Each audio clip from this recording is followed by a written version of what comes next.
Olá, muito bom dia. O sol está começando aqui agora a despontar. O dia está iniciando e nós aqui nos encontramos no nosso primeiro compromisso. É aquele encontro pessoal do Criador com a criatura, onde nós temos a oportunidade de ter esse contato espiritual com Ele, pedindo a bênção de Deus sobre a nossa vida. Nós não podemos deixar nesse primeiro encontro de abrir o nosso coração, colocar nas mãos do Senhor todos os nossos anseios, inquietações que nos incomodam nessa manhã e deixarmos que Ele nos abençoe e nos conduza no decorrer de todo o dia. Nesse encontro pessoal, a cada manhã nós saímos fortalecidos, revigorados, fortes para as lutas e as dificuldades que poderão se deparar no decorrer desse dia. E com a nossa fé renovada no Senhor, na certeza que Ele vai nos acompanhar em todas as circunstâncias da nossa trajetória.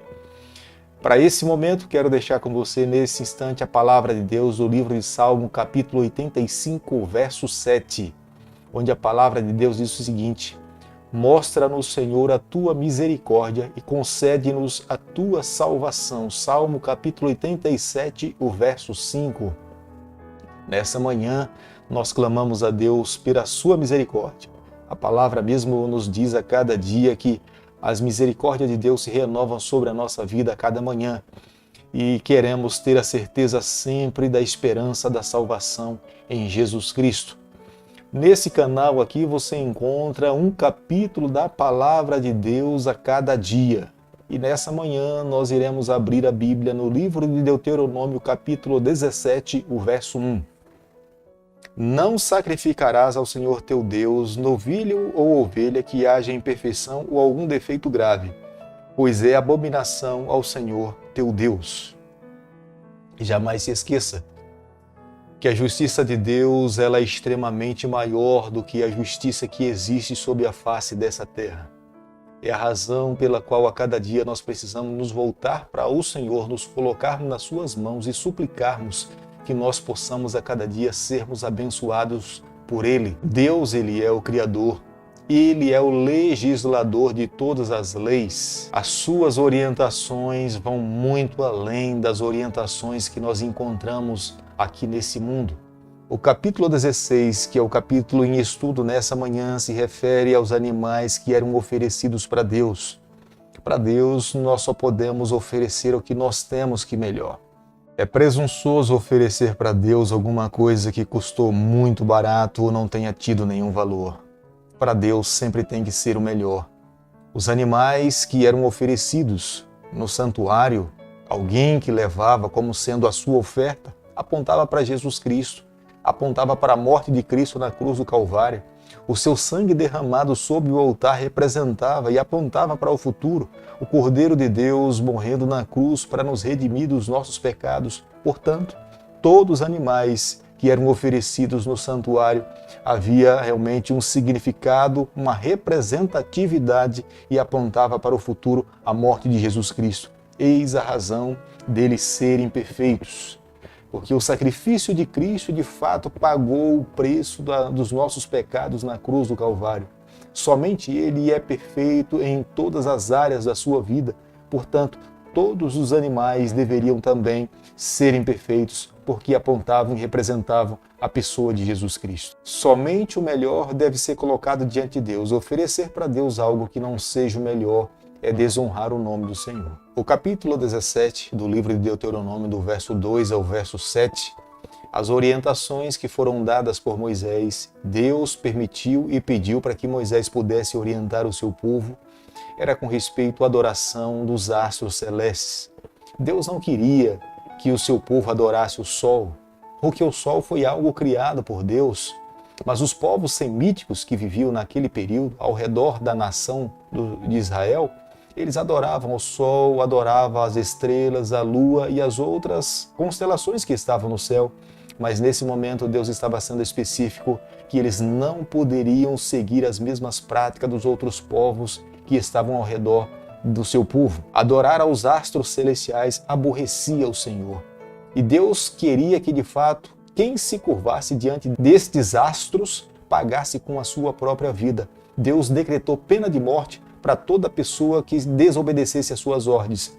Deus não esperava que aquelas pessoas que estivessem envolvidas com a idolatria fossem recuperadas, mas pagasse com a sua própria vida, com o objetivo de impedir que se propagasse dentro do seu povo, que outras pessoas pudessem seguir nessas mesmas práticas. Uma das razões pelas quais Deus permitiu que se multiplicasse o número de líderes e juízes dentro do povo de Deus era para que eles tivessem nas mãos autoridade para julgar as pessoas que desobedecessem às suas ordens. Deus conhecia o coração do seu povo e sabia perfeitamente que o seu povo era tendencioso a desobedecer o que ele estava determinando.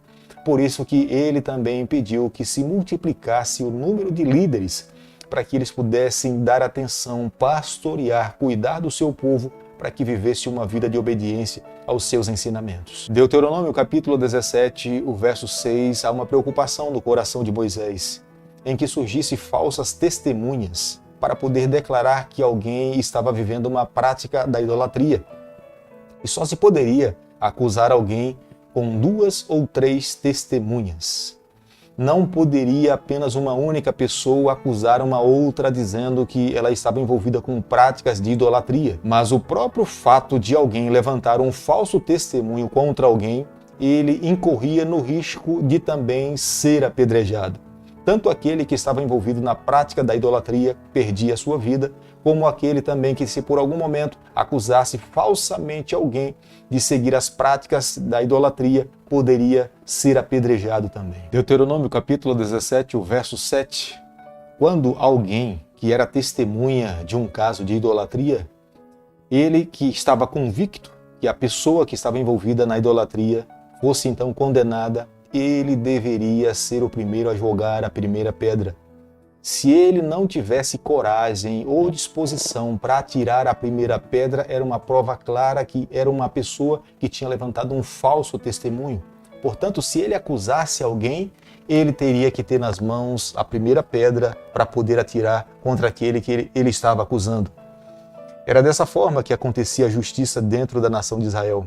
Existiam tribunais que estavam espalhados por todas as tribos, espalhados pela terra, dentro do território da nação de Israel.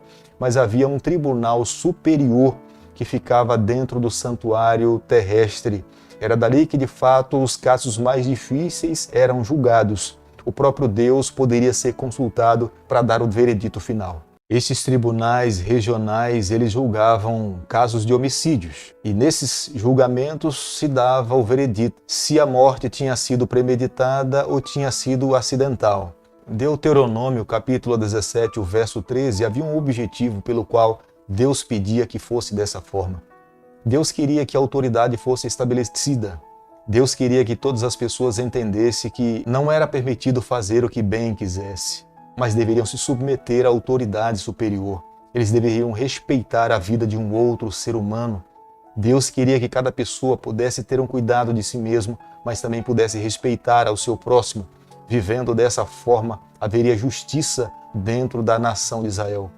Como outros povos naquele período tinham o seu próprio rei, nós podemos ver que caminharia com o objetivo de também a nação de Israel suplicar e pedir a Deus que ele também estabelecesse um rei entre o seu povo. Deuteronômio capítulo 17, o verso 16, as orientações de Deus era que eles não multiplicassem os seus cavalos. Uma nação que possuía muitos cavalos, eles estavam confiando no poder dos cavalos para a guerra. E Deus queria que o seu povo dependesse exclusivamente dele. Deus esperava que a nação de Israel reconhecesse que o seu comandante tinha poder nas mãos para defendê-lo de todos os inimigos que estavam ao seu redor. As maiores dificuldades que a nação de Israel pudesse enfrentar, Deus queria que o seu povo pudesse depender exclusivamente dele, que ele mesmo iria lutar as batalhas do seu povo. E era por isso que Deus estava pedindo que eles não deveriam acumular para si cavalos. Mas quando nós olhamos para o futuro da nação de Israel, nós vemos que Salomão desobedeceu a essa ordem divina. E mais, não somente acumulou muitos cavalos, como também ele acumulou mais de 700 mulheres. Isso fez com que a nação de Israel fosse degradando espiritualmente. É a razão pela qual a nação de Israel no futuro foi vencida, porque eles deixaram de seguir o que Deus estava pedindo para que pudesse ser feito. Deuteronômio capítulo 17, o verso 17, Deus estava orientando a nação de Israel que não acumulasse para si muito ouro. Não é que Deus tem algo contra os ricos, pelo contrário, Deus ama todas as classes de pessoas. Deus ama os ricos, Deus ama também os pobres. Mas quando alguém coloca Deus em segundo plano e a sua riqueza acaba ocupando o primeiro lugar, aí sim acaba sendo um estorvo para o avanço, para o crescimento cristão. E Deus estava impedindo que isso pudesse acontecer. Deus não queria que o rei ou que alguém dentro da nação de Israel colocasse o ouro, ou a prata ou a riqueza acima do Senhor.